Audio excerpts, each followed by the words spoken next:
And we're live. Welcome everybody here to the Lakers Lounge. I'm Anthony Irwin, joined on this fine Thursday. It's Thursday, right? It's Thursday. Thursday Yes. evening by Raj Chipalu. He of All Access Lakers, he of Twitter, he of my favorite conversations just away from all of this stuff. He is my favorite person that I get to do this regularly with. Raj, you and I watched on in the course of 24 hours, in the same 24 hmm hours, we watched the Lakers do absolutely jack shit at the trade deadline. Not a single thing. Didn't get under the trade deadline or didn't get under the luxury tax. Didn't get under. Didn't open up a roster spot for buyout candidates. Yeah. Still have the same amount of gap under the hard cap as they did before. Did not add to their roster in any meaningful way as they clearly needed to do. So we will talk about the deadline.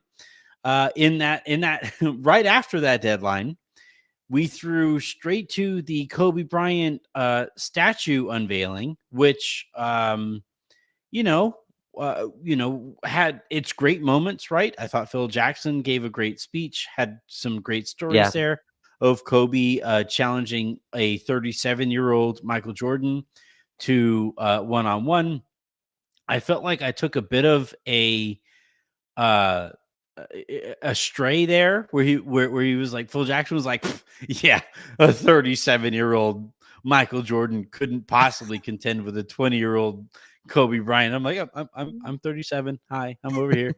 Um, so we'll we'll talk about the ceremony and everything that we watched take place there, and then as if that wasn't enough, the Lakers took on the reigning NBA champion, Denver Yeah. Nuggets, and pushed them all the way to the very end of the game. The Nuggets pulled away in those clutch moments, as they are apt to do, because I think they are just a better team and a better coach team than most of the teams that they face. So hmm we'll discuss all of that. But we have a ton of like comments and super comments that we have to get to. So Right. Justin Tyndall starts this thing off with LeBron emoji, Gina Palinka emoji with the shrug. Jeanie is the worst owner in sports. Only franchise with no front office experience. Is he trying to run? Is he trying to, I guess, call Braun's bluff, saying leave if you want, or you can play here one more year? I don't think the Lakers are trying to run him off, but I don't necessarily blame Lakers fans for feeling that way. I am keeping an eye while you and I are talking, Raj, on the Yeah. comments that we are going to get after the game from LeBron. Those are going to be, I think, potentially kind of flammable and volatile. Um, is Jeanie the worst owner in sports? No, James Dolan still exists. And here's my thing with Jeanie. Okay. I think her heart is in the right place. I hmm think she genuinely cares about the Lakers. I think she is an actually good human being, which is really rare when you talk about like the kinds of people who own these sporting teams. Um, I just think, and you could look back on whatever documentary you want to look back on about like the building of the Lakers. You could look back on the HBO show that we've been able to watch 2 seasons of, right? hmm And some of her growing up. If you read Jeff Pearlman's book, you really kind of get a sense for like what has kind of molded Jeanie to this point. And I think that like some of her blind spots actually make a lot of sense because of some of that, Sure. like, I wouldn't go so far as like trauma necessarily, but like, like the way that she was, her upbringing, I think really matters here. And I think like at the end of the day, what I want from my owner of a sports team is to really care about that team. She really does. The problem is that like compared to some of the kind of worse human beings that are way richer than she hmm is, there's just a lot that she can't do that they can do. And I think that really kind of limits that. So like, I'm not going to go so far, and I will never go so far as to say that like Jeanie Buss is the worst owner in sports, because so long as she cares about the Lakers winning, like that puts her ahead of like Jerry Reinsdorf. Like it just does, Uh, but go ahead. Go ahead. Sorry. no, really quick. No, so on Jeannie, I think the difference between her and a lot of owners, and I've said this, is that her identity is the Lakers. Like, there's nothing else Her for wealth her, right? is the Lakers. Her income is the Lakers. Not Like not that's not so not just different. that. 100%. Her income comes from the Lakers and from the NBA in a way a lot of owners don't need to. They've come from a lot of more new money. But for her, I've seen obviously in our mentions together that people asking for Jeannie to sell and stuff like that. I just never see that happening. I think the Lakers are just within her, and it's part of her identity. And when she goes around town, she's known as the person who owns the Lakers, right? And she's the Mhm. one that runs the Lakers. And I think you're right. Her heart is in the right place. I don't think she needs to be a part of basketball conversations. If you hear Rob Pelinka talk, she still says Jeannie has final say in a lot of things, which most Yeah. owners do, right? And Rob will always end with that. He'll make sure to end with that, Jeannie has the final say. But I do think she has her brothers who are a lot more probably known and just well versed in the basketball conversations, and that's part of the kind of conversations around the team. But yeah, worst owner in sports is strong. I can't really comment because I don't know other sports, so I couldn't really comment on other sports. But within the NBA, I feel like you could go down a list of a lot worse owners, especially the ones that are running the Chicago Bulls. They've been pretty bad for a long time. So you're right, her heart's in the right place. I don't think that excuses bad decisions though, right?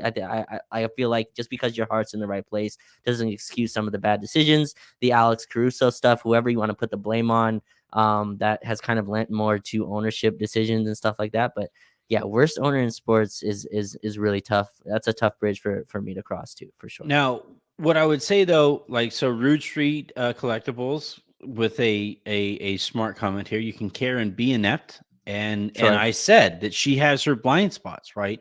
The fact that at no point, since her take, since she took over from uh Jim Bus.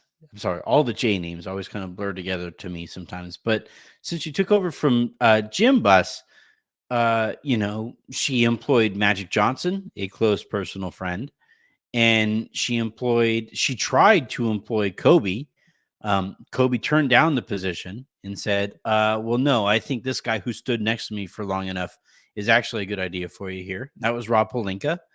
And she continues to overlook on the job experience for the sake of personal experience with that person. And I think like Harrison and I at one point had, man, I would love to find that episode, whether it was on Locked On or whether it was for Silver Screen or whatever. But Harrison and I had a really good conversation about like the impact of her upbringing and Mm-hmm. some of the backstabbings of her, if not, I guess, actual youth growing up, but like the way that like the infighting within the Bus family and Mm-hmm. Dr. Bus entrusting Jim before her and like all of those things and like how all of that kind of molded her into being the owner and person that she kind of is now, is really kind of a fascinating character study. But yeah, I think those two things are not mutually exclusive, right? You can really, really look. I really, really care about what it is that I do. I really do. Um, I really, really care about people, and I like so when I took over for Silver Screen and Roll, I was kind of presented with like, all right, this is a blank check, man. You can do whatever you want with this channel, and let's see what you build this in, what you build this thing into. And I could have, completely rebuilt the independent contractors that were at my employ at that time, right? It was like it was within my decision to do whatever I wanted with that budget. And I said, you know what? I've worked alongside these people for a really long time, whether it was Jacob right now who runs Silver Screen and Roll, whether it was Alex or ever any number of people who like were on that channel before. I could have done whatever I wanted there. And my initial response was, I don't want to reshape the wheel. I think there's a lot of, to quote you, Raj, there's a good podcast team in here somewhere, right?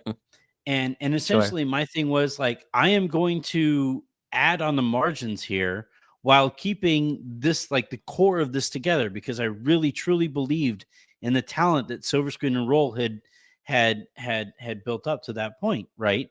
And whether that was the right call, whatever, like, I don't care anymore. To me, it's the right call because I truly deeply cared about those people and continue to care about those people.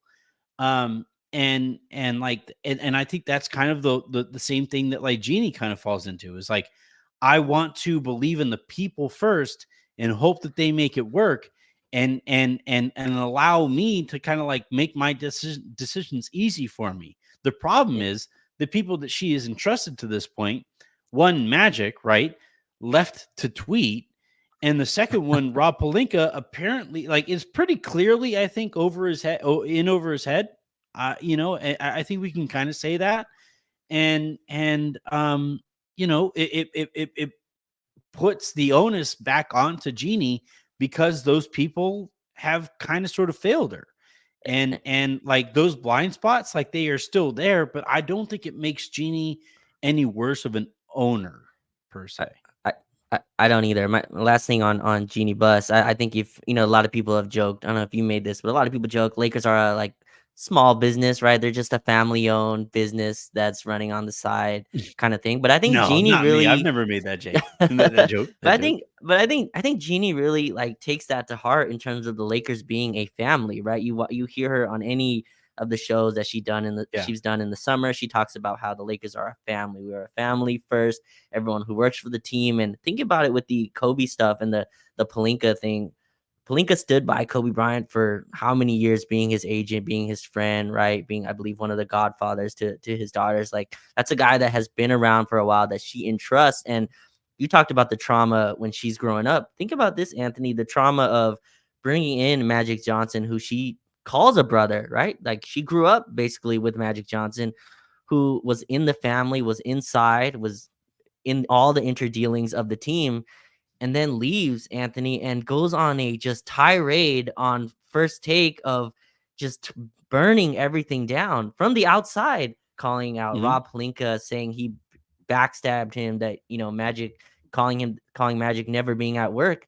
Jeanie, I'm sure, and I remember during that time, they said that Jeanie and Rob and a few other people, I think one of the Rambuses, were huddled up in an office kind of situation, and we're kind of Yeah. like, it's us against the world, right? And I'm sure she feels that way right now as well. When the Lakers aren't good, she goes, yeah, these are my guys, these are the people I'm sticking with. And that's probably to a fault, and that's probably one of her blind spots. But I do think she takes the family thing to heart, which is why, again, it comes with the good and the bad. But Rob Pelinka probably does have a little bit more of an extended grace, even with all the struggles he's had, because that's someone she trusts, right? Why is Linda Rambis next to her at every game? That's someone she trusts. Why is Kurt Rambis strangely still running things? That's someone she trusts for a very long time that she's been around. So that's one of the faults for sure. Worst owner in sports though? Nah, I just can't. I just can't get Yeah, there. I can't go all the way there. Justin, again though, I often wonder what the state of the franchise would be if LeBron never came here. Would be no Mm. AD, just watch the shit show once LeBron is gone to bite the hands that feed you, Jeanie. I think we're letting Palinka off the snide here quite a bit, right? Um, yeah, Jeanie is the one who employs Rob, but, like, so I had a friend text this to me, and JD, I'm sorry that I'm outing your text, but he essentially said, like, it really kind of feels like Rob gets to dictate to Jeanie how good of a job that he is doing. And fuck me if that didn't, like, completely clarify everything, like, and again, it's just a theory on this person's part, and it's the kind of thing that, like, I even texted it to Harrison, and I was like, man, and he said, gosh, that's just like too perfect. And again, that's the kind of thing that, at the end of the day, Jeanie is the final decision maker, and she does carry the final responsibility for the way that the Lakers do currently operate. Don't get me wrong, there is a lot of culpability on her part here as well. But like, also, we can also point out that the people that she has employed have failed her. They have failed, but they have also failed her, right? Magic Mm-hmm. Johnson brought in LeBron James, but then also came up with the great idea to not surround him with shooting, but instead a whole bunch of dribblers, right? Basketball Yeah. dribblers. It was like basketball dribbling drills all up and down the Lakers practice facility when Magic was in charge. And then at the end of that failed experiment that LeBron James summarized with a fart noise, Magic Johnson takes off. Like him taking off wasn't even new. The Lakers Mm-hmm. organization had dealt with Magic Johnson taking off in the past. But like on top of that, and to wrap things up, basically, he just like pieces out. And I Mm-hmm. spoke to people who were close to Jeanie at the time, and I was like, "Did anybody see this coming?" And everybody that I spoke to was like, "No." He called Right. this press conference and just quit, and nobody had any idea like how to react to that. And and um and yeah, like at the end of the day, she was the person that hired him. And at the end of the day, like as I build this thing and eventually hope to grow it to a point where I can like really start paying people more, at the end of the day, those decisions are my decisions, and the people that I employ wind up making, those are, whether they make money or don't, like that winds up being something that I drive. And so I understand the responsibility, but it is a responsibility. And if you don't go through a proper hiring process, if you don't cast a wide net, if you don't actually interview candidates, and then you Mm-hmm. arrive at the nepotistic or cronyistic hire, you open yourself up to the criticism that Jeanie is currently going through right now. And look, man, like we'll see how this season turns out and all that stuff, and we'll see where things wind up either at the end of LeBron's era, let alone after the LeBron era or whatever. But I don't know. I do think it is worth kind of examining what this thing would look like if LeBron didn't specify that he wanted to work with Magic Johnson in the first place, and then was left to continue to work with Rob Pelinka, who doesn't seem to prioritize the LeBron James era so much as he seems to prioritize his own standing in the organization. The next, I'm sorry, we have to run through these things so we can actually get to the show. And shouts to everybody who leaves these comments. I really appreciate it. Jason Kelly writes in, seems like 5 years from now, we'll look back and say the Westbrook trade ended the LeBron and AD era as true title threats. It's really sad to watch LeBron waste, I'm guessing, away is the final comment that would have been there, or the final word that would have been there. I saw Daman, friend of the show, Yep. friend of me personally, one of my favorite people, make that point. I'm not willing to go that far because the Lakers still had a whole bunch of stuff at their disposal to continue to keep that window open. And like, if he is factoring this into it, then cool. But to me, like, if you're going to say that the Russell Westbrook trade ended like the LeBron James window, to me, you're essentially, the only way that makes any sense to me is if you're saying that like that was the end of LeBron and Rob Pelinka working together. That's the only Mm, way that makes sense to me. For me, because that one resonated with me, honestly. And I think what it Yeah. did, Anthony, was it killed your margin for error, right? That's what that trade did. It killed your margin for error. You have to hit every move after that. And to be fair, they hit a lot of moves after that. People don't want to hear that, but they did hit. That Russell Westbrook Yeah. trade was really Launch is good. hard. I thought a lot of the moves this summer were really good, but it killed your margin for error. You can't mess anything up after that. You traded two very quality players that contributed on a title team, and you gave up draft equity for a player that sat on your salary that did not really contribute to winning for you, that you eventually had to move, and it was just a terrible situation for everyone involved, and you wasted a whole year and a half, really, Anthony, a year and a half of being basically out of contention. LeBron and AD were were struggling with health as well during that. The team just had no chance. You were signing minimum guys to fill out your roster, and that's where I think it killed your margin for error. That trade did, trading Russell Westbrook, and you throw on top of it the Caruso decision right before it. You stack those onto each other. I think they were kind of connected as well, right? The They were. Caruso decision, They were. keeping keeping THT instead. Those just kill your margin for error. If you don't make that Russell Westbrook trade and you still make the Caruso THT decision, maybe you're still okay. You have enough players that can contribute. KCP starting on the best team in the league right now, by the way, who didn't Yeah. even play tonight. But yeah, I think it killed your margin for error in terms of what you can do in this front office. As much as grace that I give them, which is more than a lot of people are willing to. So They're more, not really they're not great on the margins at all. So like and they're not good at making up for that margin for error. So that's what that trade did. That's not an excuse not to do anything, which we'll get into here. That's not an excuse. That's just I think that's just a tough trade to come back from for sure. So that one definitely for sure resonated with me as well. so here's how I would. Man, we're 20 minutes into the show and we haven't even gotten to the show.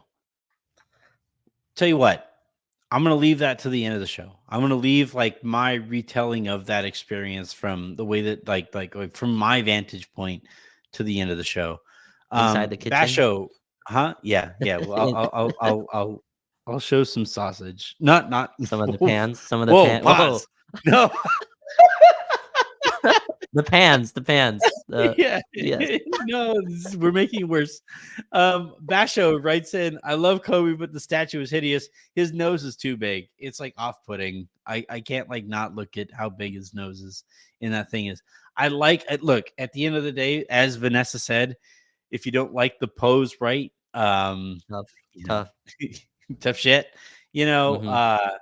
I appreciate the sentiment. I understand why Kobe would pick 81, right? That was kind of a singular moment. And I, personally, if I would have picked a moment, it would have been him standing on the scorers table after winning the championship, game 7 against Boston, right, where he's up there and he's just like, like fully outstretched, like, just like fully open to God, and just like this is it, right? Fully Soaking taking it in that in. moment, soaking in that moment with the rest of LA. That's the one I would have probably gone with, but I also understand nobody else has scored 81 points. And the only other human being in the on in the history of Earth who has scored more is Wilt Chamberlain. There just happens to be no video evidence of that scoring output. So I also understand, holding up that one finger, walking off of the court in that one moment. I totally understand that choice as well. And also, if that's what Kobe preferred, as Right. Vanessa said, we can all eat shit. Like it doesn't matter. Like if that's what he wanted, then that's the way he should have been honored. All right. So let's again, 23 minutes into this thing. This might be a long show. And we haven't even talked about the trade deadline. We'll just do this a little bit out of order. What trade deadline? Trade, yeah. According to Rob Pelinka, right? It's tomorrow. The Lakers watch the trade deadline come and go. It is one of those every other years where the Lakers just opt not to participate in the proceedings, and a roster that clearly needs some tweaks goes untweaked. Sure. Raj, I'm just going to get out of your way because I think everybody listening at this point understands how I feel about this Yeah. decision and that set of decisions.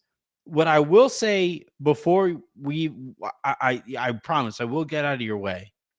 But what I will say though is that like I don't think we can look at this series of decisions or the lack thereof in a vacuum. And I do think we have to trace back to last summer Right. and say that like the Lakers' problems this trade deadline had more to do with the summer than it did with any decisions that they specifically made today. But anyway, Raj, I'm going to get out of your way. Yeah.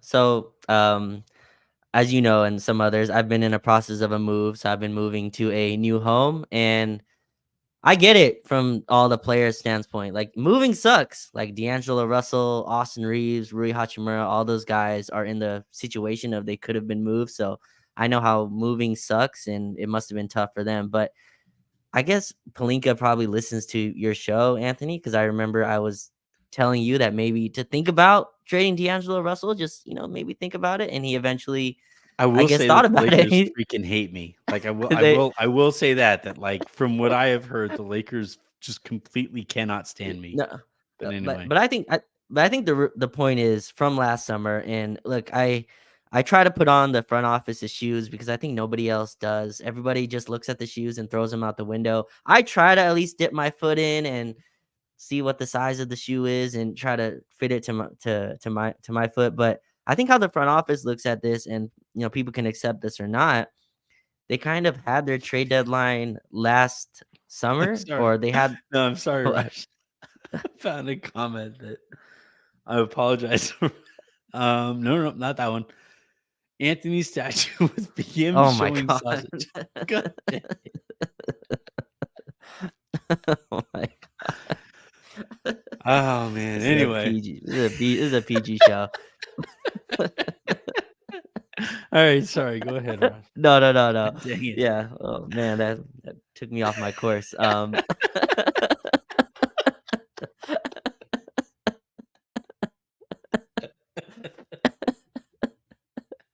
I have children, you assholes. Um, Lakers Lounge After Dark. Yeah, but that's no. what All that right. is. So, like, all right.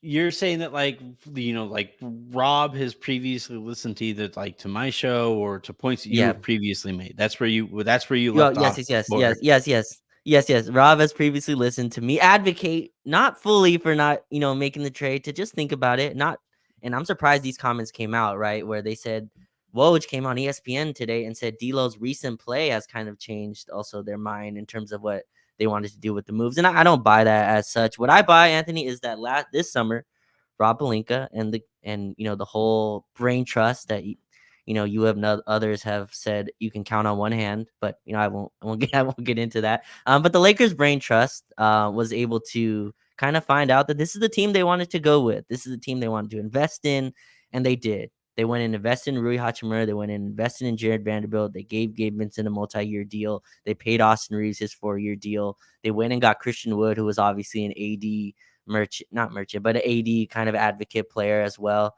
They went and got the Clutch Reclamation Project in Cam Reddish, right? They went and got all these guys that their stars were aligned with, and the whole NBA kind of world was aligned with. They were lauded for the offseason they had.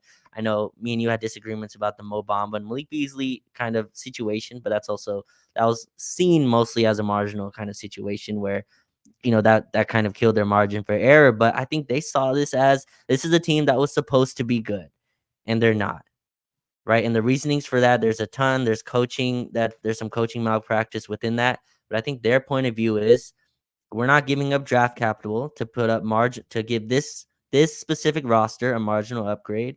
Um, with second round picks, multiple second round picks to uplift this team any more than they could. Anthony Davis and LeBron have been healthy. We're still not winning, and they're going to kick this can down the road. Now, I don't agree with that. I think the biggest kind of part of this that concerns me is that LeBron is 39 years old. He'll be 40 by this time next year. That's the biggest reason. That's the urgency sense to me. But I think they're thinking of this as, hey, we invested in this team. We gave you everything you wanted. You won with this team. You've shown that you can play. D'Lo and Austin have this bromance. I think if you go and listen to D'Lo and Anthony Davis talk, it's very enlightening. I think their conversation really shows that they both have this similar Anthony enthusiasm for basketball. They think of basketball in a similar kind of light in terms of the X's and O's and just breaking down film. And it's clear them two have a real relationship. And when I heard that podcast, I was like, man, I don't think D'Lo is getting moved. So I think that was the front office's thinking on this, is that we already had our trade deadline. This trade deadline was supposed to be a marginal kind of move upgrade, and the teams asking prices are way higher for us than they seem for other teams, and we just don't think it's worth it. We'll go to the buyout market. And I don't agree with that. I think that was their thinking. Do you agree with that as well? That that's kind of their mode, as that we already built our team. We're not changing this up because of 6 months of poor play. Austin Reeves with the USA basketball, the starting small because Jared Vanderbilt was hurt. Rui Hachimura in and out of the lineup, not understanding his role, the overuse of Cam Reddish. We feel like this team is still good.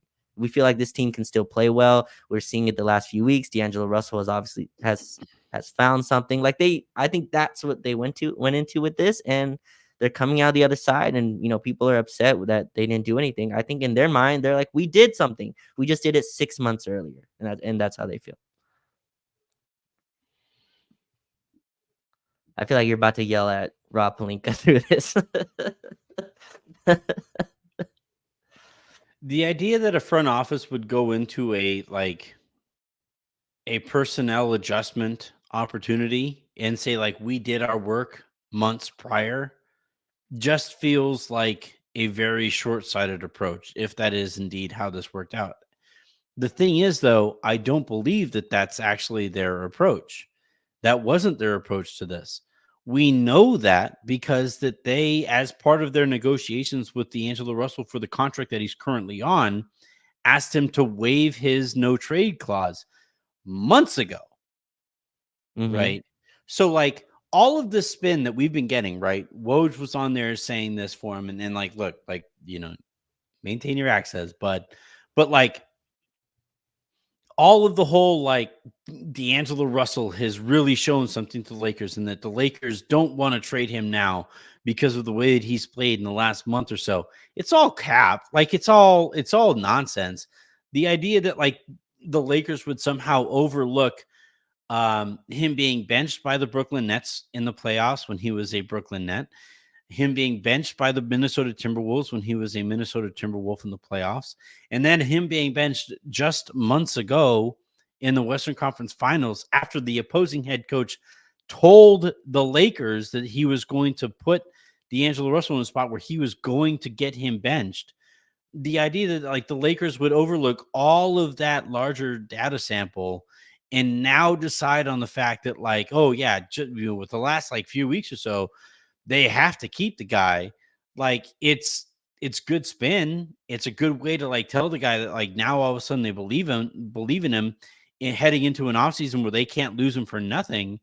But, like, I don't believe it for a millisecond. Like, they were getting rid. They would have traded. They would have traded him if the rest of the league wasn't concerned about trading for D'Angelo Russell with a player option at his disposal.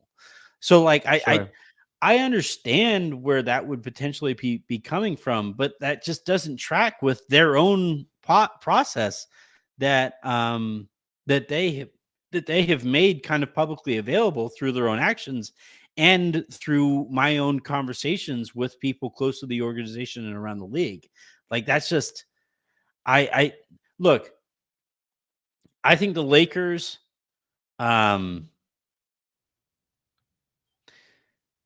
the message from this trade deadline is very clear.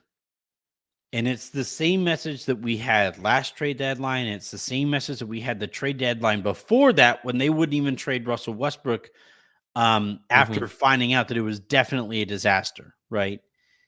And it's that I don't think that this brain trust of Rob Pelinka and Jeanie Buss and the Rambi and whoever else that you want to tack on to that incubated group, the cabal of decision makers that the Lakers have at the very top of the organization, I don't think that they actually truly believe in the LeBron James Anthony Davis combination here moving forward. LeBron James at 40, heading into year 40 of his life, Anthony Davis with his own injury questions and the ups and the downs that have come with Anthony Davis. I think we don't, like, you and I, being Lakers fans, don't want to admit to that. We would love to ignore the message that is sent through action and say that it's just circumstance, that they just so happen to always maintain future draft capital for after those guys depart. But to me, we can't ignore their actions. Last year, Sure. we were told that, or no, 2 years ago, when it was clear that the Russell Westbrook experiment had failed disastrously, and they went into that trade deadline and they didn't want to move draft capital just to trade Russell Westbrook. Okay, there's one excuse. Fine. It makes sense if you look at it in a vacuum, but okay, let's tuck it away for later. And then you're thinking, well, fine, they'll certainly trade Russell Westbrook that summer, right? Definitely, they'll have more options. They'll, at that point, Sure. Russell Westbrook's contract would become an expiring contract. Definitely, sure, yeah, they'll definitely trade Russell Westbrook at that point. Except what happened? They did not, right? They brought Russell Westbrook for the following season. And the thought was that, Hmm. like, okay, well, they'll definitely trade him at the trade deadline and fully optimize the roster at that point. And to their credit, they did move Russell Westbrook and they did surround LeBron and AD with like an even like somewhat sensible roster. And look what LeBron and AD turned that into. In a matter of months, they went from completely irrelevant to the Western Conference Finals. And you're thinking, all right, cool. You're going to go from that. You got swept in the Western Conference Finals, so clearly that roster wasn't enough. But like you'll build on that, right? You'll build on that success, right? And I thought that their offseason made some sense, but I thought it left them with a lacking of margin for error. But whatever, without even going into that, heading into this trade deadline, you're like, well, you have a first round pick at your disposal, you have 5 Hmm. second round picks at your disposal. Certainly, you'll be able to make at the very least some tweaks to the margins of this roster. But no, what do we get told again? Is that they are going to be kicking that can down the road again, um, to this upcoming summer for the mere chance at trading for a superstar with 3 first rounders at your disposal. And Raj, I'm going to go ahead and put some money on it right now. I would love for one of our gambling partners to make this bet available. How many first rounders will the Lakers trade this upcoming year or this upcoming summer? Over under 1.5. And I'm going to go For ahead and take sure. the under. Or I would at least bet the, I or 2. If we were to bet, if the over under was set at 2, I would probably bet for a push and say that they move 2 of those 3 first rounders, with an eye towards the future, because I Sure. don't I don't think through all of the action that the Lakers have taken to this point that they truly believe in the LeBron James and Anthony Davis era. Yeah, yeah, that's a scary thing to say out loud. Just finally, before I get into that 3 first round picks for the players, really quickly on D'Lo, I agree with you. I know the no trade clause was canceled out in the summer. I don't think that's what changed, that they wanted to trade D'Angelo Russell or find a good deal from him. I think they went from he has to go to he's no longer just a salary dump, right? I think that's the kind of jump Hold that on, they Raj. went to. Well, go ahead and filibuster. My daughter is at the door again. Oh, sure. Yeah, like I think they went from D'Lo being just a salary dump to a guy that they really thought they could improve on that position and go get a DeJounte Murray, right? And those talks kind of failed because that got to Atlanta ownership. And once that got to Atlanta ownership, they canceled that out. They wanted Austin Reeves. They were asking for multiple first round picks for Austin Reeves, for to trade DeJounte Murray to the Lakers, and that got canceled out. So once that fish was canceled, they decided that they didn't want to trade D'Angelo Russell anymore. That the deals they were getting just were not up to par for the talent that they were throwing out the door, which kind of makes sense. A lot of those trades were kind of even deals. The only one that kind of made sense was Royce O'Neal going for a couple second round picks, and things like that. But other than that, I thought keeping D'Angelo Russell, I didn't think was insane. I totally get that he could walk this summer and all that. I just think like the talent drop from trading D'Lo for some marginal move like a Spencer Dinwiddie, right? Spencer Dinwiddie was the guy that a lot of people were kind of putting on in terms of the Nets package that you can kind of trade D'Lo for. I thought that was a real kind of lateral move for them, and so they decided to keep D'Lo, which was which upset a lot of fans and all that. But I really thought that that was a possibility that could happen with the 3-star thing. I just with the 3 first round picks for a star, I just don't see it in terms of who's available. Donovan Mitchell is the guy that they've really kind of been propping up as the guy that may be available. The Cavs are the 2 seed right now. The Cavs are really freaking good. Donovan Mitchell is really freaking good. The Cavs just traded Lauri Markkanen and multiple first round picks for that same Donovan Mitchell, right? I just can't see them giving you that good of a player for the even the Packers, even if the Lakers were to offer their whole uh treasure chest of assets in terms of the 3 firsts they'll have available to them, even if you add an Austin Reeves, still might not even give you Donovan Mitchell, who's averaging like 27 a game or something for Cleveland. And again, they're the 2nd seed, in the East. They're winning a ton of games. And then you go down the list of free agents that are available. There's just not many guys. I mean, maybe, Paul George is available, or maybe, some other players on other teams. I just don't see it in terms of who they can get for those 3 first rounders this summer. And that's what's scary about this summer, really. You have LeBron James, who could literally walk this summer. LeBron James could leave you with nothing. D'Angelo Russell could walk, could leave with nothing, and then you're in a really dangerous place, which is why I think kicking the can down the road just was not the correct decision for them. I thought they were going to do something. I really thought that one move was coming. I thought at least some second rounders would be available there. But yeah, kicking the can down the road with, trying to give up 3 first-round picks for some player.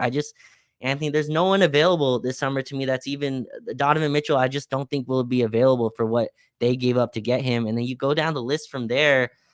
A Trae Young. I mean, Trae Young is a really good player that just doesn't, excite me in terms of a LeBron James, Anthony Davis team, which if that's still your core, a Trae Young doesn't excite me there. And you go down the list. It's just a really short list of guys that, you get into, and you combine the fact that LeBron's going to be 40. It's a tough thing to kind of, manage for me in terms of, but I agree with you. I think they've kind of moved towards this being AD's era, if that makes sense. You listen to the conversation this summer. Rob Pelinka went to Anthony Davis and told him, he said, "You need to be my franchise guy. You need to be the franchise guy this year. You need to show you're the franchise guy." And to be fair to him, he has. He's come through. He's played almost every game. He's been a monster on the defensive end. He has his ups and downs here and there offensively, but for overall, I feel like he's shown a ton of effort throughout these games. And maybe they've just moved on to this being the Anthony Davis era. That's a scary kind of thought, but I think that's part of this as well, that they've kind of moved towards, this is the guy we max. We gave him the 4-year deal. We gave him the 4-year 250 or whatever, the most expensive extension in NBA history at that time, before Jaylen Brown inked, his pen to that contract. I could really see that they went to this and said LeBron's going to be 40 next year. We're on Anthony Davis's time. We're in Anthony Davis's, window, and that's a longer window than a guy that's about to turn 40 for sure. You're on mute, by the way. Thank you. Yeah. You always worry about like the daughter coming in and like what her nightmares are going to be about, right? Like because she's at preschool and Sure. maybe her nightmares are about this trade deadline. But like we talked before I had to run off about like the notion of like LeBron in this era, and you talked about like this potentially being like a move into the AD era and all of that stuff. Yeah. But like moving beyond the LeBron era while while you're employing a LeBron Sure. who is still playing at the level that he is playing at right now, it just doesn't make a ton of sense to me, not just in terms of like the basketball aspect of it, but also in terms of like the political aspect of it all. And I feel like any organization other than the Lakers, given how incubated they are and insulated they are, would recognize you can't fuck up the end of this. Like you can't like Sure. you can't screw up the end of this, because eventually LeBron's going to take off here, whether it's via retirement, whether it's via free agency, whether it's via trade. This thing is going to end at some point. And superstars talk to each other. LeBron specifically has cited the extension that the Lakers gave Kobe at the end of his career, right? The 2-year, Sure. $48 million contract that they gave Kobe after the Achilles thing. And he was like, you know what? I know that they're loyal, right? I know that the Lakers are at least going to be loyal to me and they aren't going to put me out to pasture, um, prematurely. And I think that at that time paid dividends. And to see the same organization basically continue to doubt LeBron in terms of the actions that they are willing to take around him on this roster, like that's the part of this that really kind of bothers me. And whether you want to call me a LeBron stan or whatever, this actually has value to the Lakers too. Like this actually is going to matter, whether it's their relationship with Clutch, whether it's their relationship with other future stars, what have you. This is all stuff that, like, if you and look, this opportunity passed. Like, they did not do anything at this deadline. And this is the second deadline that they chose not to do anything and essentially punt on a prime LeBron season. They are the only organization in the history of the NBA to punt on not just one, but two prime LeBron James seasons. That's it. It's the Lakers and nobody else. Everybody else is competing for third place, and that's a long way back there somewhere. And it's just like, that's the part of this that I find myself the most frustrated by is I don't think that if it was some other superstar, i.e., say Kobe, right? And yeah, you're gonna say like Kobe was a Laker for life and all of those things, but you have to treat a superstar like a superstar like a superstar. You just have to in the NBA because they talk to each other. It's like the NBA is already a very small world. But then you shrink that even further to the superstars of the NBA, and you're talking about like 30 human beings on the face of the planet at any given time, right? If that. Mhm. And just continuing to like just poke and prod LeBron and say, what are you going to do? Leave? I just don't think is the best course of action here. And also, like, and this is a part that we talked about a lot today on All Access Lakers. The stuff that LeBron is asking for makes a lot of sense to us, right? Like, as Lakers fans, hire Ty Lue. He's a good coach. That makes sense. Trade for more help this season. Yeah, I'd say that makes some sense. Like at no point have I the only LeBron Mhm. ask that made any like that I actually like pushed back against was the Russell Westbrook one, but the Lakers didn't push back at all. Rob was thrilled about that acquisition. He was over the moon about it. That's the heir apparent to mama mentality. And yet, like, all that has happened since then is that like this organization has thrown LeBron and Clutch under the bus for the acquisition, and now they keep using it as an excuse to not actually commit to the end of this LeBron and AD era. So that's the next question for you, because again, not to give devil's advocates and stuff like that, but Oh, keep there giving was those there devil's advocates. If that's the role you want to play, go for it, bud. no, but there was obviously some relationship, right, in terms of Clutch and the Lakers. Like, that's obviously was a team that was a partnership at one point. They gave KCP $18 million when no one would sign him, right, at one point, just to forge that Yeah, relationship in that first year. And then they open obviously the got door in a the little bit. door, opened the door, and then LeBron, kicked the door down and walked all the way in and brought Anthony Davis with him. There was some relationship there. There was conversations that first year when LeBron and AD were together. AD spoke about this openly and candidly, that we were texting all the time. Troy Daniels, yeah, go get him.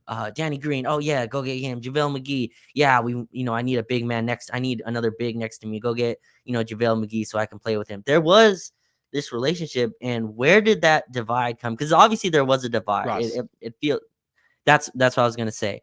After the Russell Westbrook move, it feels like there was a very strong divide in terms of, we do our thing, you do your thing, and we will coexist and we will coexist together. And the Lakers still have a lot of Clutch relationships. Obviously, they have the Cam Reddish stuff. That every year we have this Clutch reclamation project that comes in and that we try to uplift, and that's obviously something Yeah.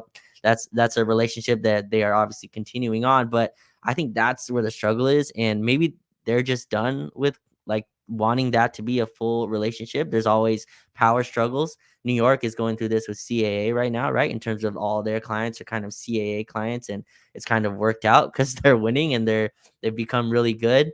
But I think there's also that divide there with the team and Clutch and LeBron, and maybe they're just like, we're now in the Anthony Davis era, who's also Clutch. So it might be strange to try to cut the hand that feeds you, as one comment said. But yeah, it's a tough thing to kind of parse out in terms of where that relationship ended. If it was just the Russ thing, LeBron has played another couple seasons. He's even extended after the Russ situation, right? He's signed another 2 years. The Lakers have gone to a conference final. So it's strange that this year it just feels like there's a huge divide. And I'm not sure if LeBron walks this summer. You said they take LeBron for granted. I think LeBron has really just embraced Los Angeles to a point where it just does not feel like he's leaving, right? It feels like he's really immersed himself in terms of being an LA guy, all the advertisements, all the stuff he's gone through to just connect with LA personally. I'm sure that, they feel that he's not leaving either. I don't see that as the reason to not make any moves, but I think he and the Lakers have kind of forged this relationship where like they both feel like he'll end his career here. Maybe that's why they made no moves either. But I think that divide between Clutch and the Lakers is super important in terms of why they've had, no moves, and they haven't had the urgency, at least, to like Cleveland, right? Anthony, they had to have fear every year. LeBron might leave, so we got to trade everything now. LeBron might leave, so we have to trade everything now. And that's a tough way for a franchise, I think, to operate. But it got things done. So there's, two parts there as well. But yeah, it's tough to kind of decide which way the Lakers are going. I would agree it would be a really tough way to operate if LeBron was asking for really dumb stuff that like the Sure. Lakers also weren't in on, right? Like I was against the Russell Westbrook Hmm. acquisition. I did not like that trade at the time. Right. And I so like in that way I thought that was a dumb LeBron request. But it was also one that the Lakers were like really happy to fulfill, you know? And so like it's hard for me to hold that completely against LeBron, given what I know about the way that the Lakers operate and what Rob Pelinka specifically prioritizes. I have to do some catching up here. Tony Clifton writes in, "This is my best attempt at being generous. Could Jeanie empower Rob to hire more front office personnel? It's like it's clear the roster. It's clear like the roster they have significant holes.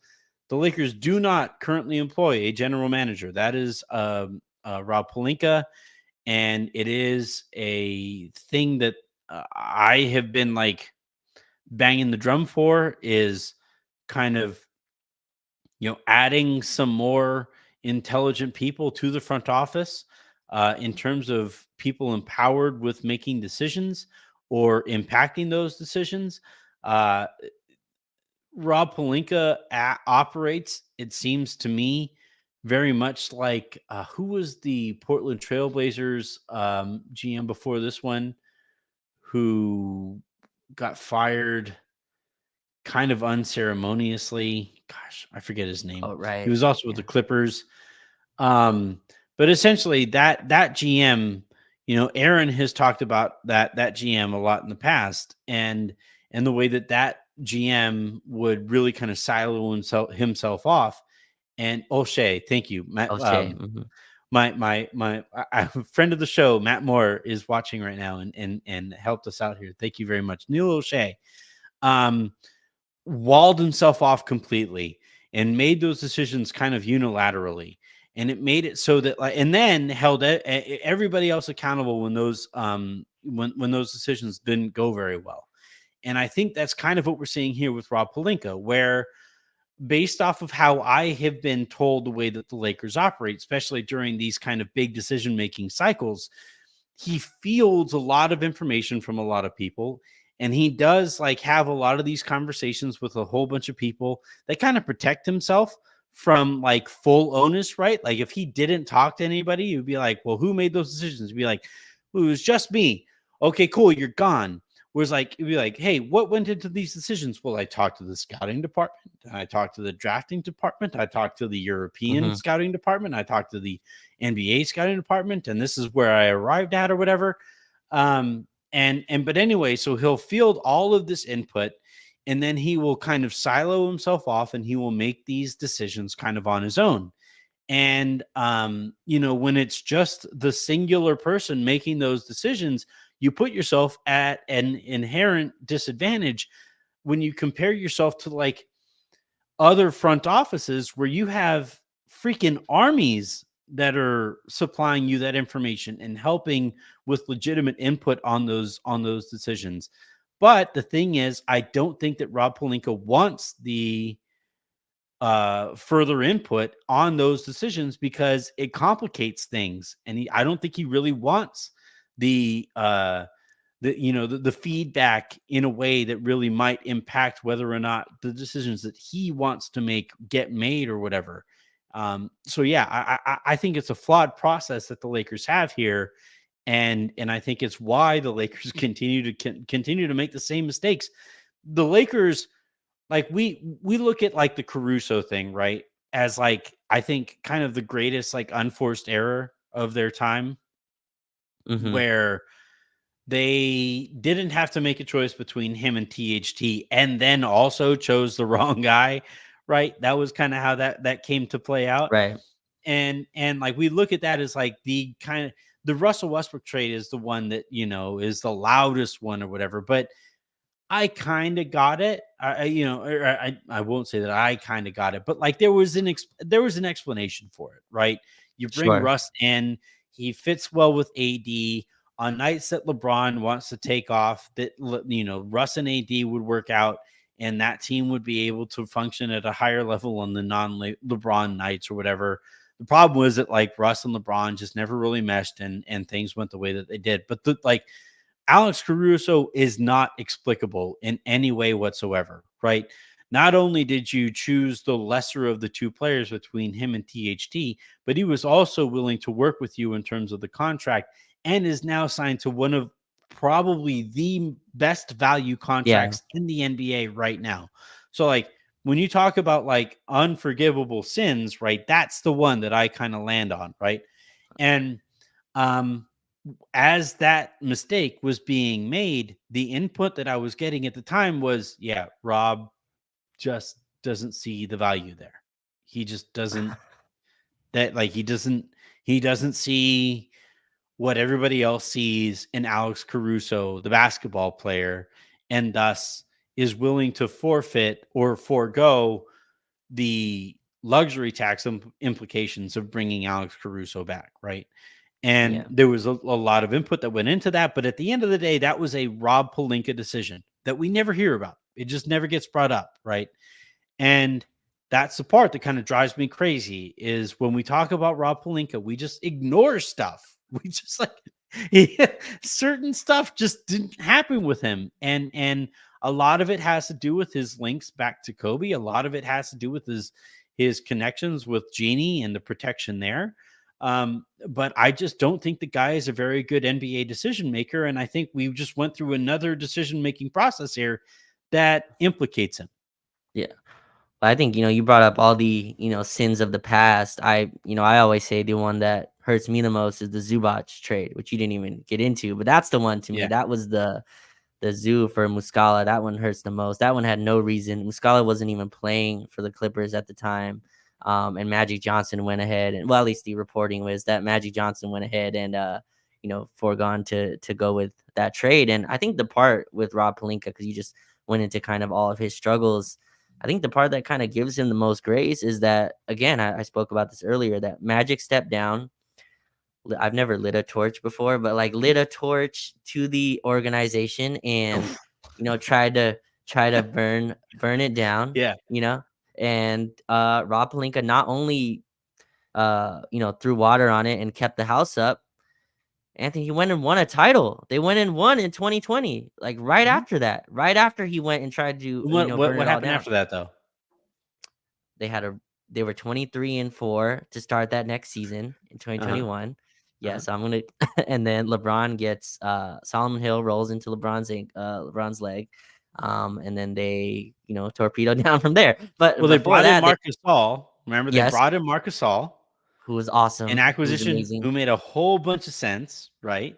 Beautiful And basketball. and and Yes. and, and by the way, like this is where my frustrations with LeBron reside, right? And AD reside.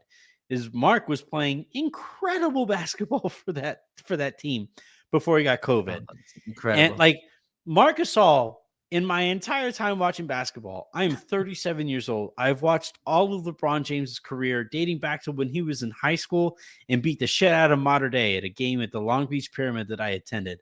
I have watched this dude play for a long time. I could count the number of players who were ahead of LeBron James on a single finger, not a hand, not a hand, Right, a right. single finger. And it was Marc Gasol, where it was a LeBron James back cut that was clearly there. And Mark threw the pass ahead of LeBron, and LeBron like almost kind of marveled at it. Like you guys can go Yeah. back and find this tape. But LeBron kind of like Mark throws this pass, and LeBron's like, oh fuck, that was there. Oh my God, Yeah. but for Th- some reason ignored it. And I think kind of ignored it because AD wanted to play with Drummond, right? He and Drummond are close friends and Yeah. all of the things that went on there, whatever. And then Mark came back from COVID and just didn't look right, as most people who came back from COVID did not look right. And yeah, like that's forever a lost season. But like you recall, so they win the championship, right? They win the Mhm. championship that you're talking about. They let And then wait, Caruso. before you get into that next season, that summer, Anthony, that was another summer that everyone lauded. Montrezl Harrell, on the Oh, I love MLE, that series. I didn't amazing, like the Hero right? thing. I wanted Ibaka, but it didn't like it was a I coin mean, flip. Ibaka chose the Both Clippers. sucked. Yeah, but Ibaka wasn't good anyway after that. But Yeah, we got, neither guy Trez was good. on, yeah, Trez on the MLE, right? And you brought back, almost pretty much everybody from that season. That season started after like a month, which, basketball sicko like me, I was like, this is great. No other sport. Like I go right Dude. into, I get basketball and Dude, then basketball again. at that time, let me think. So 2020. we had just And moved to Texas, okay. and I was like over the moon about not having an off season because I was like, man, I need these checks. I need these in season checks to keep coming from Locked On Lakers before I was hired by Fox. Because good God, man, I went through like a 3-4 month spell where we were just like sliding into home plate because because there was no man. Pete and I did a whole freaking like what if segment like season oh man. Anyway, sorry. Go ahead. Oof, No, no, man, no. I'm But triggered by yeah, like that the entire thing. Yeah. no, but again, like that summer also, right? Was just I remember the tweets, Anthony, from that summer. Rob Me. Pelinka lapped, yeah, not just you, because everyone. Rob Pelinka lapped the competition. I think Kendrick Perkins. I think he was a media member by then. Kendrick Perkins like, Rob Pelinka lapped, everybody, It'd be this funnier off if Rob season. if he was like still a member of the Thunder at that point. He was like, fuck, whew, how are we gonna contend with that?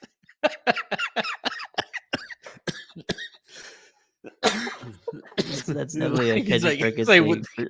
yeah, he's like with the Pistons or something like. He's like, good God, what did they just do? Right, right. Yeah, but like everyone loved that summer as well in terms of the decisions and the maneuvering. And then obviously that season started and the Lakers were off to, obviously to a blitzing start. I think it was like 23-4 or something like that before LeBron got hurt. And then you got the, team that actually was really scrappy and fought to the playoffs behind a, Alex Caruso, and they traded a first round pick who eventually became Jaden McDaniels. But anyway, like they traded a first round pick for Dennis Schroeder and Danny Green. Somehow OKC got a first out of us for Danny Green to get Dennis Schroeder. But like we traded a first for Dennis Well, Schroeder, Dennis who Schroeder worked was out pretty coming off well. of the best season of his career. And I will not die on this hill, but I'll like be on this hill that Dennis Schroeder was really good that season before he also got COVID and was kind of struggled in the playoffs. But him and Caruso were this like defensive backcourt that was flying around and got us to the 8th seed where we obviously lost to Phoenix, and then the rush trade happened. But before then, like those decisions were actually pretty on par with a competent GM. Like those were decisions that a competent GM makes. The Dennis Schroeder trade, I remember Zach Lowe at the time was like, teams that are contending status at this much aren't able to get 26-year-old, 27-year-old guards like this that were just coming off. I think he just won 6 man of the year that year. I Six don't man. remember if him or Yeah, six man of the year, and Trez was like number 2, so they got Trez on the MLE. Those are like competent GM moves, and then the rush trade happens, But then they and then stopped they're working together. Like, to the point that you made earlier, right? uh-huh. You said it. Like, you made the point, and I think it's a very good point in that, like, they were working together. Clutch and the Lakers and Rob and LeBron were working together and all rowing Yep, in the same direction. And then the rush trade happens and it's a disaster. And at that point, you see the breaking point, and you see people, sure. members of this organization, rowing in different kind of directions Mhm. here. And I just don't think you can operate at the highest levels that you need to when you aren't rowing in the same direction. And we have seen the varying results since, right? Sometimes the highs are going to be the highs that you experience when you have LeBron James and Anthony Davis.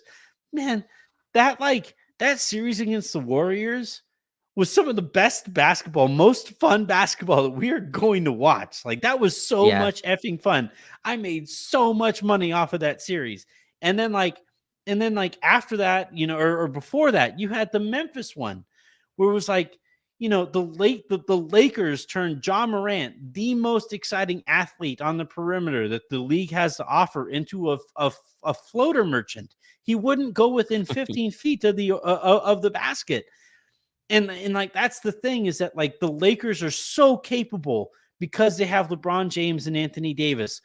They are so capable of such incredible things, but they continue to fall short of those incredible things because I just don't think that there's any real unity to what is going on within the walls of the Lakers. And like, Raj, you and I talk after we record all of these things every time.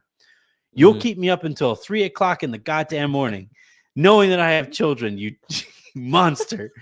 But like, but we'll talk about these things, and we'll always talk about, like, it, and you'll always ask for kind of like inside information or whatever. And all I keep on saying is that, like, the more that you find out, the more that you hear from me, the more that you find out about the way that the sausage is made, the less that you want to, like, actually eat that sausage.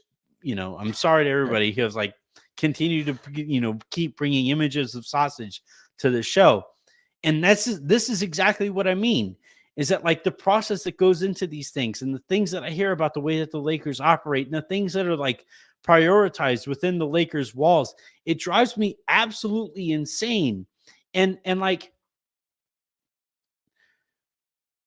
man, all right, I'm gonna make this as clean as I possibly can and keep people out of this, out of trouble as much as I possibly can. But I had a long conversation with one of my Lakers sources over the weekend. And in it, that source said, "Man, they fucking hate you in here." And, like, it kind of sucks to hear that, right? I grew up a Lakers fan. This is like the team of my youth. It's a team that I root for still. You watch these games with me. I do not like it when the Lakers lose. And this person was like, "Yeah, the Lakers just do not like you in here." And my thing is, and by the way, I will always report down the middle. I will always report and offer information, as I get it, in the best way that I can, that keeps the listeners and viewers here as informed as I can possibly keep them. But sometimes that means, uh, sharing information that the Lakers would probably prefer that does not get shared, right? As an example, the whole Austin Darvin thing that happened earlier this season. And and we had this conversation, and we talked about, like, what is fandom and what is reporterdom, and what do I owe to the audience and what do I owe to the Lakers or whatever. And to me, where I kind of arrive is, like, I care about the Lakers so much that I want that information out there publicly so that the right people get held to account when it comes time to hold them to account. I'm sorry. I don't think Rob Pelinka is good at his job. I just don't. I don't. And when I have information on the way that on the things that go into the decisions that the Lakers are currently making right now, and it doesn't align with what is actually best for the Lakers either now or in the future, I'm sorry, I am going to point out that information, not just because I owe it to the audience who tune into this so that they can get information that I have, but also because I want the Lakers to be better. Period. Like that Sure. is like this is the team that I really care about a ton and truly honestly love. And so like, when I see a deadline that the Lakers just had, and when I hear a press conference that Rob has after that deadline where they do nothing and he's making excuses for not doing anything, even on the margins, I'm going to sit here and in the next few days, I'm going to dig and I'm going to find out what the Lakers chose to pass on, so that when people say, "Well, what was a big move that the Lakers could have made that you would have made or whatever?" I will be able to say, "This this was the Yeah. move," you know? And the point there isn't to shame Rob Pelinka. It isn't to shame the Lakers. It isn't to do anything to but to uh inform the audience as best as I possibly can, and also hold people to account who deserve to be held to account. And this is a failure of a trade deadline. You cannot have a team that got swept in the Western Conference Finals and just say like, "Yeah, things are good. This is good." They're a game above 500 right now. Are you going to fire the head coach? Well, no. Okay, cool. So you're going to make tweaks at the deadline? Well, no. What? Huh? All right, cool. Yeah, at the end of this season, there's certainly going to be people held to account. Rob can't survive this, right? Well, yeah, he possibly can. He probably will. Excuse me? Like this stuff doesn't equate in my head. Yeah, And I they think don't. the They also. I gotta keep catching up here, Connor. If they don't get an All Star this summer, then Rob Pelinka overcooked this trade deadline. Like that's the thing. That's the big gamble that they just made. 100%. And we just went through this too. They were kicking this. Remember when the Lakers were bad? It was always, yeah, we're gonna go get the free agent this summer. And the dream we were sold were two free agents coming in to add with the rookies we had, or the young guys we had. That didn't happen. We eventually just had to give them all up. I think that transparency is important. I think holding guys accountable, like the front office, is important. I think the guy I always think about, a guy I went to bat for more than most people did, was Frank Vogel. Obviously, like, Frank Vogel won the title, got 1 year of grace, and then was fired the following summer. Yeah. And that's fine. You are more than in And your poorly right. extended. Remember, before he got fired, Yes, he got like the 2 year like faux right. extension. Yeah. Exactly right. And we had these reports about yeah, if he hadn't had won this game, then he would have been fired during this game. And you've heard The other people Utah say Jazz this, one. but yes, but once you get to that point, you're over your coach, right? Once you're at that Yeah. breaking point already of wanting to. But if you hold your coach to that standard, which that's fine of a standard to hold to, then everyone in the organization needs to be held to that standard, right? In terms of what, how much winning you do, in terms of how productive you are at your job. And I think that's the tough part about this. And this whole thing, you started this show, Anthony, with Jeanie Buss, and you started this with kind of her overseeing the basketball operations, even though she's openly admitted that she's wants to be, and her heart is more in the, not just business side, but obviously the publicity side, the connecting with the fan side, which I think she's very, very good at. You hear her speak, you can tell that she really eloquently kind of goes into those things. But she's part of the basketball side. That's the job that she took, from her brother, and she has two younger brothers that are coming up in that. But I think Rob Pelinka, that's a tough relationship that they've obviously forged. And will Pelinka be held accountable? I think he eventually will be. I think that 2020 title, though, Anthony, that had a lot of meaning to the team. That had a lot of placing, a lot of symbolism, a lot of just more meaning than maybe a regular championship did, and it's probably holding a lot of grace with the front office. And I think, sadly for you and for maybe others, the Western Conference run last year probably bought him another whatever it is, right? And you're only as good as your previous year, whatever it is, for GMs and coaches. And it's why GMs love rebuilds, right? Because they can just kick a can 5 years down the road and say, hey, we'll be good then, right? We'll be good over there. But right now, don't judge me on any of my wins and losses. And I think Pelinka is part of that as well. So we'll see what happens with Rob. I think he should be held accountable. I do think transparency is important. I'm looking forward to hearing what deals the Lakers could and couldn't have made. I'm interested in that as well. But I just don't see that happening with Rob, at least this summer. I think Darvin will be let go if this is a failure of a season. Rob, I don't see it. And I think he'll be held accountable maybe indoors in terms of the conversations that they have. Maybe they bring in other people, but I mean, Kurt's been there how long, Anthony? Like, how long has Kurt Rambis been a part of this organization? How long is, you know, others in there that are making decisions? I think Rob has kind of built this grace with the team, and I just don't see him going anywhere in the short term, at least. All right, Jason Kelly writes, genuinely, I think LeBron is leaving. If he does, we should Oof, trade AD, bottom out, and get ready for true success. Don't want mediocrity, which we are now. Look, true man, success. I'll say this: things are like mediocre as it is with LeBron and AD. What do you think they would be without those guys? Like, the Lakers' chances of like rebuilding this thing, given the way that they operate, I am not particularly high on. Richard Kenny, the day the Lakers died, Braun gone / AD request a trade. I'm guessing is a lot of the same kind of sentiment. Like, when one goes, the other one would probably say like, well, I I don't want to carry this by myself.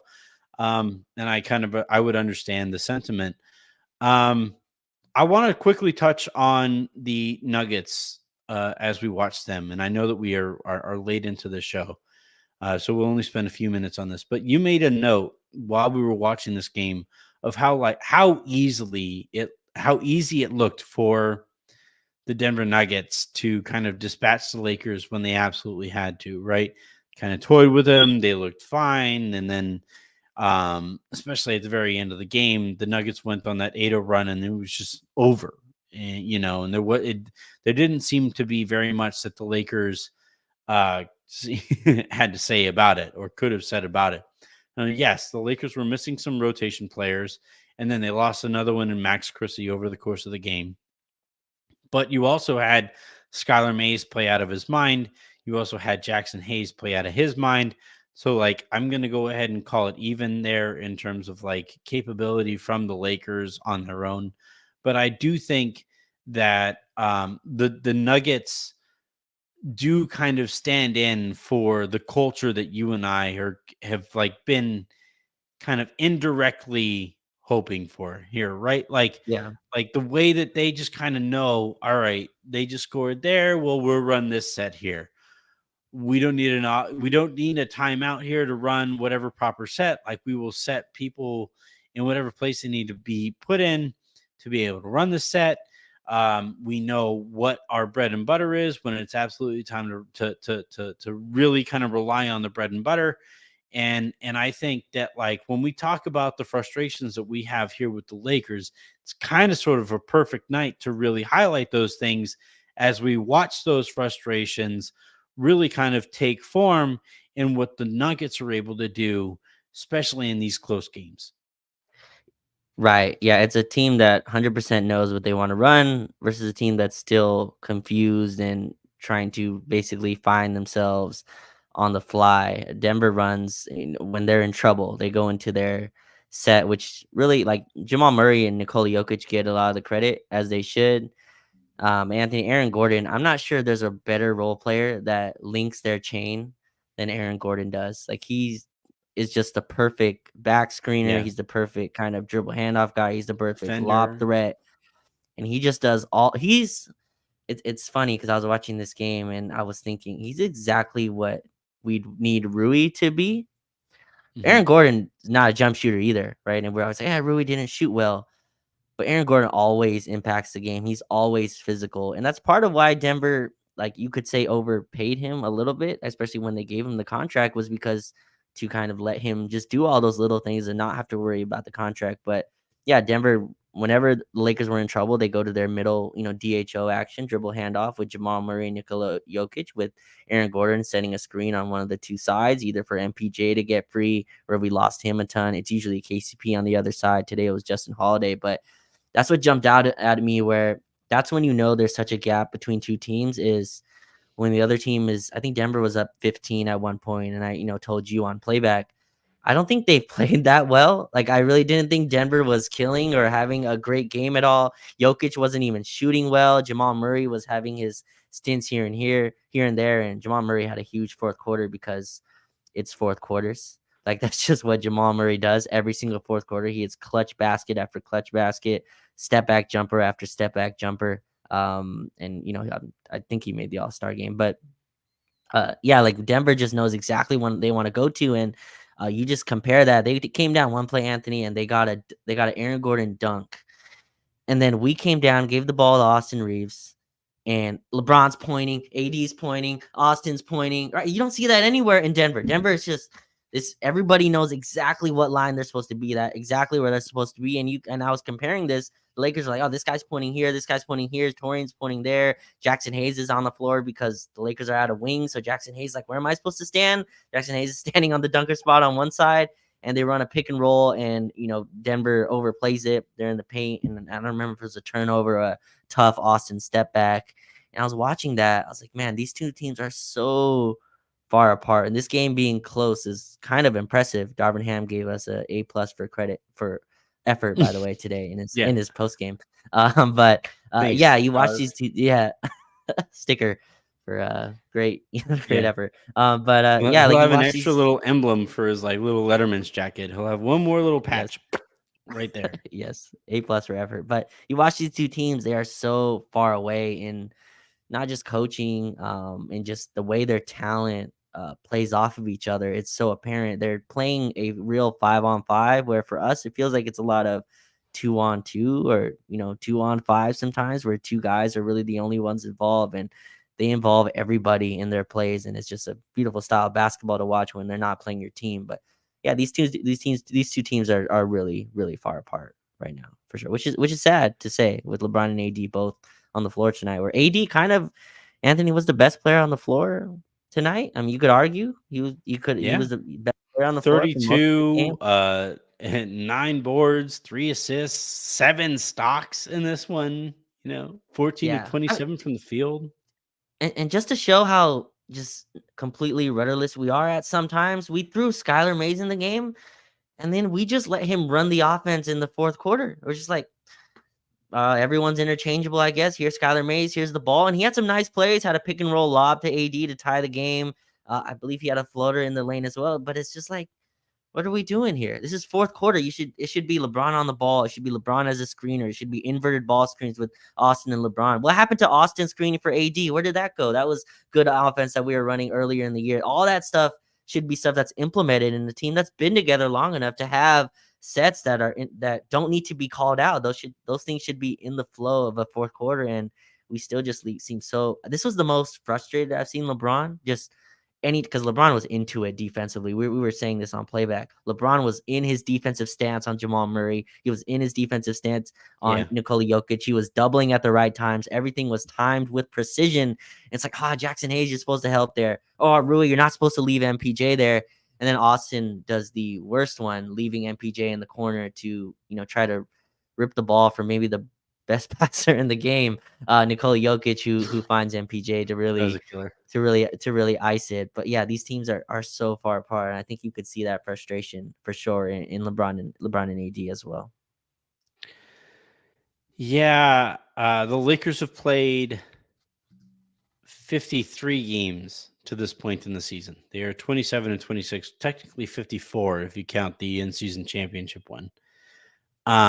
I would wager that they have probably had in like 45 of those games a lineup that had never played together before. Like I feel like every game we hear Yeah. about some new lineup that had never played together before, and this season has just felt so rudderless, and that kind of goes back to the coach. Like there's so much that you can kind of like fall back on and point to the coach, but the coach wasn't going to be held accountable because Rob Pelinka can't fire 3 coaches in 5 years, and Rob Pelinka can't be held accountable because Jeanie Buss can't fire Kobe Bryant's agent, and Jeanie Buss can't be held accountable because she's Jeanie Buss. She's a Buss kid. And that's the part of this season that has driven me the most insane. And that's the part of this trade deadline that I have just been pulling my hair out with, is this complete lack of accountability here from a Lakers organization that I they won a championship, and we do need to credit them for winning a championship there. But they also immediately sprinted away from what won that championship, Yeah. and like we also need to take note of that. So, and also like the notion of only winning one championship with LeBron James, that puts you on par with the Cleveland Cavaliers, and I don't think the Lakers want to be compared to the Cleveland Cavaliers in any way, right? So it just feels like a big missed opportunity here when you have LeBron, when you have AD, when you have both of those guys healthy, when you have AD somehow adding to his game at this stage of his career as a passer, when you have LeBron James holding off father time, like literally just like straight up, just like holding that guy off, like father time is coming at him, and LeBron is just like, just go away for a second. And these guys are like just doing things that like nobody could have possibly realistically hoped for from them at these stages of their careers. And I just feel like at every turn, the Lakers have let them down. Now, yeah, you've had some injuries there with those two guys specifically, and that is going to be enough for some Lakers fans to say like, well, actually, Rob Pelinka and Jeanie Buss have done their job and they have done right by them, but I just don't believe it. And when you go through a trade deadline today and you don't do anything for them, and you've come out the other side of it with a team that is clearly far behind this Denver Nuggets team, so far behind it that the Lakers now, Raj, they don't have a chance of winning a championship. It's not happening. They aren't winning a championship this year. And if that isn't the fucking goal, then I don't know what is. Right. And like, this is an organization that is like famously title or bust. And they have been way too happy to bust. They've been way too happy to just be like, well, shucks, we'll just wait till next year when LeBron is 40. That just doesn't that doesn't process in my mind. No. All right. We have been talking here for an hour and a half, and I knew it was going to be a long show. And I really appreciate everybody for sticking in here for the way that you guys have for the entirety of the show. I'm probably also going to split this up into multiple episodes tomorrow. And then on the other side of those two episodes, if you guys are listening in audio form, Jovan Buha and I are going to react to this trade deadline for our Friday, in this case, not so happy hour. Raj, do you have any closing thoughts?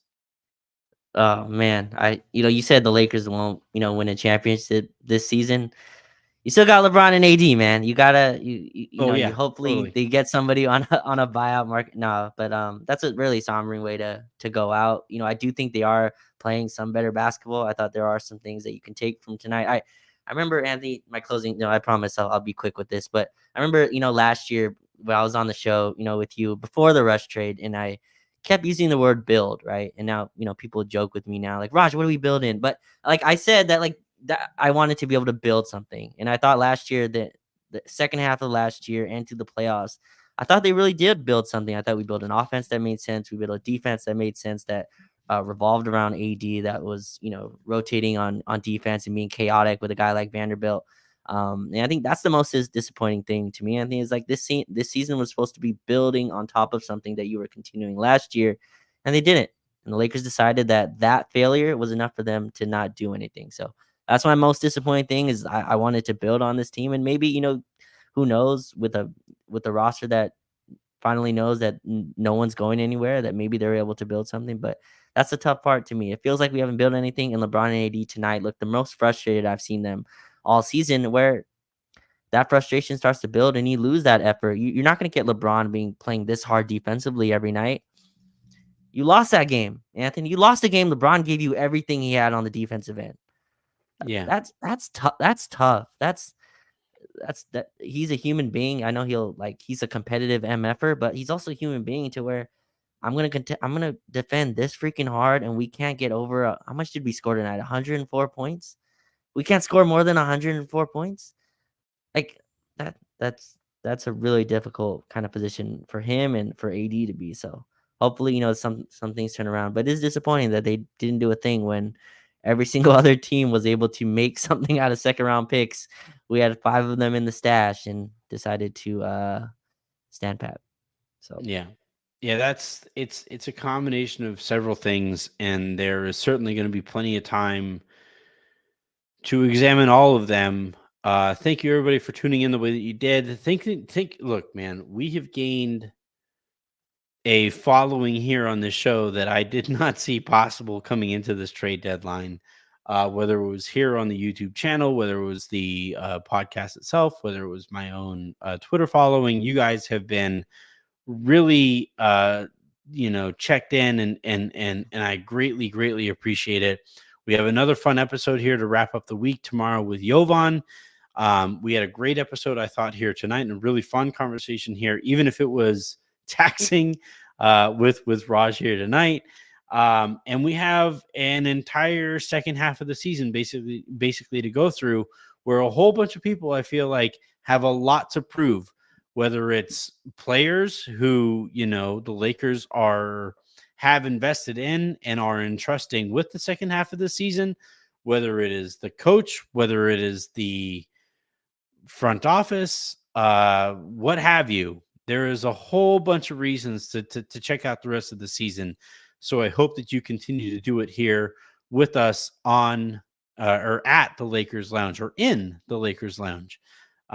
So until the next time you guys hear from us, which will be tomorrow afternoon, I am Anthony Irwin.